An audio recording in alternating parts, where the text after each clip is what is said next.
Subscribe کیجیے ہمارا channel اور دبائیں اس بیل آئیکن کو تاکہ آپ کو ریگولر نوٹیفیکیشن اپڈیٹس مل سکیں۔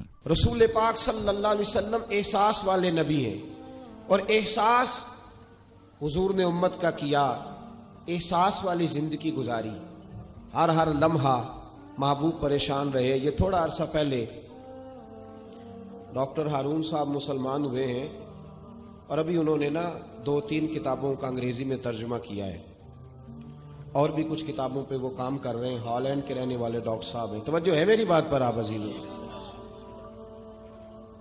ڈاکٹر صاحب کہتے ہیں کہ میں نے یہ سنا تھا کہ مسلمان دہشت گرد ہیں، یہ بم بلاسٹ کرتے ہیں، تو میں جہاں لفظ اسلام آتا تھا وہاں سے میں تھوڑا بچ جاتا تھا، پیچھے ہٹ جاتا تھا، لیکن میرے مزاج کے اندر یہ بات شامل تھی کہ میرے اندر اللہ نے بڑا انسانیت کا جذبہ رکھا ہوا تھا۔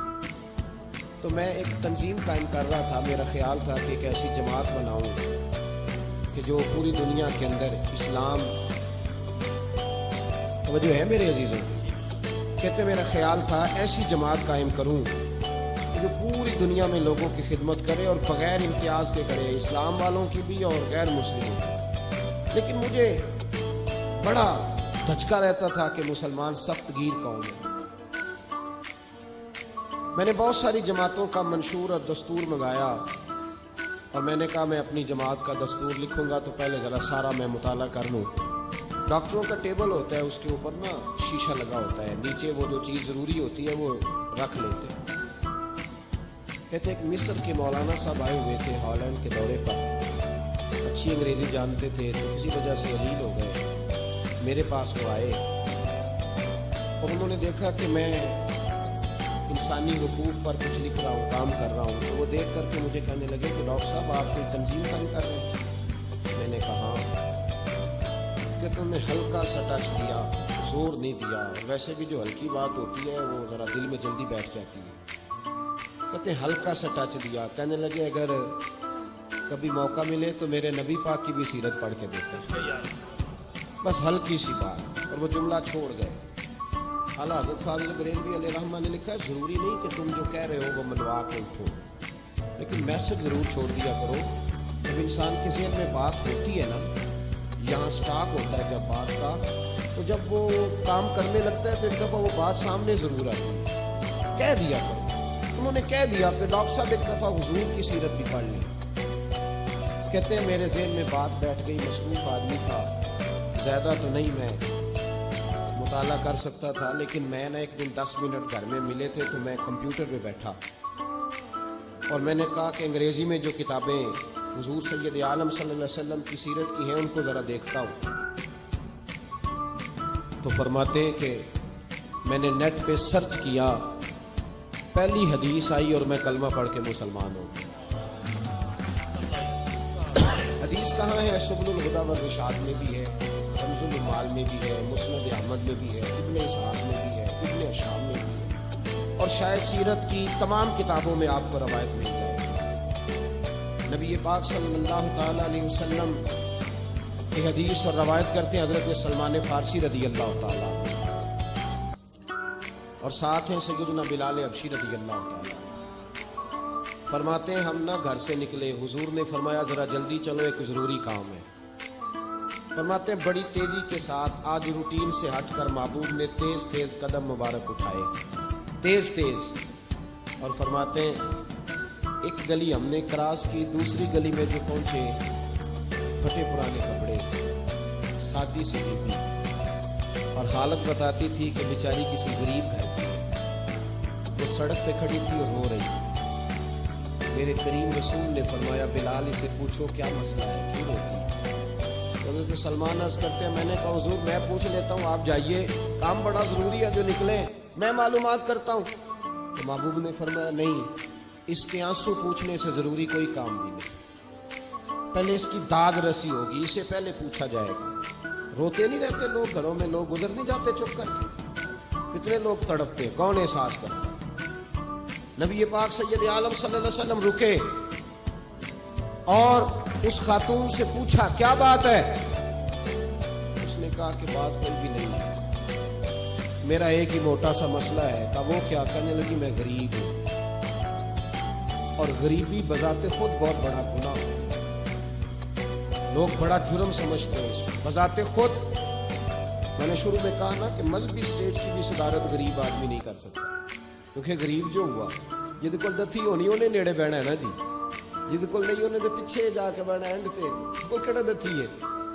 اس سٹیج پہ بھی غریب آدمی کی صدارت نہیں ممکن ہو ہی نہیں سکتا. میرے رسول پاک سید عالم صلی اللہ تعالی علیہ وآلہ وسلم نے فرمایا پہلے اسے پوچھو کیا مسئلہ ہے. کہنے لگی میں غریب ہوں, بوڑھی ہو گئی ہوں, ساری زندگی غلامی میں گزاری ہے. تیل لینے آئی تھی 5 دینار کا, بوتل میں تیل بھروایا ہے, اور اب بوڑھی ہوں نا تو کمر درد کرتی ہے, پیر پیچھے موڑا ہے تو میں گری ہوں. تیل زمین پی گئی ہے, اب زمین تو واپس نہیں کرتی, لیکن واپس جاؤں گی تو ایک یہودی عورت کی ملازمہ ہوں, وہ درے سے مارے گی, کھال ادھیڑ دے گی. میں بڑی پریشان ہوں, اب نہیں مار کھائی جاتی, ہڈیاں بوڑھی ہیں, قربان جاؤں. حضرت بلال کو حضور نے حکم دیا, فرمایا دوڑ کے گھر جا 5 دینار لا. فرماتے 5 دینار لائے, تیل خرید کے دیا, وہ پھر رونے لگی. فرمایا آپ کیوں روتی ہے؟ اس نے کہا بتایا نا غریب ہوں, غریب کا جرم کوئی نہیں ہوتا, لیکن پیس دیا جاتا ہے, پھر بھی مار تو اب بھی پڑے گی, اب کیوں پڑے گی؟ فرض کرنے لگی محبوبہ مار اس لیے پڑے گی کہ دیر سے کیوں آئی میرے کریم رسول. اور وہ بی بی حضور ابھی آئے ہیں مدینہ طیبہ. امام یوسف صالحی فرماتے ہیں ابھی آئے تھے حضور, سبل الہدی والرشاد کے مصنف کہتے ہیں ابھی آئے تھے نبی پاک, وہ جانتی بھی نہیں تھی. تو سید عالم صلی اللہ تعالی علیہ وسلم نے فرمایا اچھا مار پڑے گی؟ کہا ہاں. او بھائی کاؤنسلر جو کل آپ کو کہہ رہا تھا نا میں آپ کا خادم ہوں, کاؤنسلر بے گناہ, بلکہ ہمارے SHO صاحب اگر چودھری پہ پرچہ آ جائے تو اس کو ٹیلی فون کر کے پوچھتے ہیں صاحب جی تھوڑے خلاف درخواست آئی ہوتا کی کرنا ہے. تو غریب آدمی بیچارہ, اس کی غلطی یہ تھی کہ وہ غریب تھا تو اس نے ریڑھی لگا لی چوک پہ, اس کو دبوچ کے لے گئے. تینوں پتا نہیں اتنے نہیں کھلوئی تھا, اس کے پاس کل انویسٹمنٹ ہی 5,000 تھی, سارا لے گئے.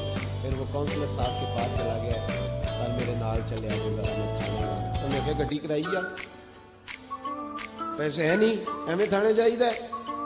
اب وہ گاڑی لایا ہے, پتہ نہیں کہاں سے لایا ہے, تھانے پہنچا ہے. اور یہ ہے ہمارا حال کہ وہ SHO بھی بیٹھا ہے کرسی پہ اور کاؤنسلر بھی کرسی پہ بیٹھا اور وہ غریب پیروں میں بیٹھا ہے, اور ہاتھ باندھ کے کہہ رہا میری ریڑھی دے چھڈو, میریاں 4 تھیں تو میں شامی کھانا کھاؤں. کدھر گیا امت کا وہ ذوق؟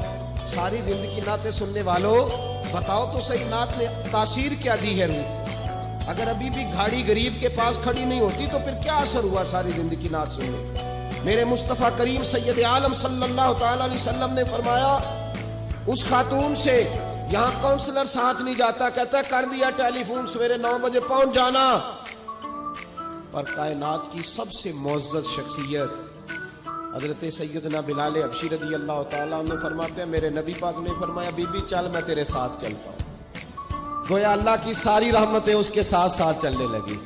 اور آگے آگے نہیں, ساری کتابیں پڑھ لو, وہ پھٹے پرانے کپڑوں والی بی بی آگے آگے اور اللہ کے کریم رسول پیچھے پیچھے. ساری گلیاں اس نے پھرائی, مدینے کی صحرا آ گیا. ایک دروازے پر دستک دی,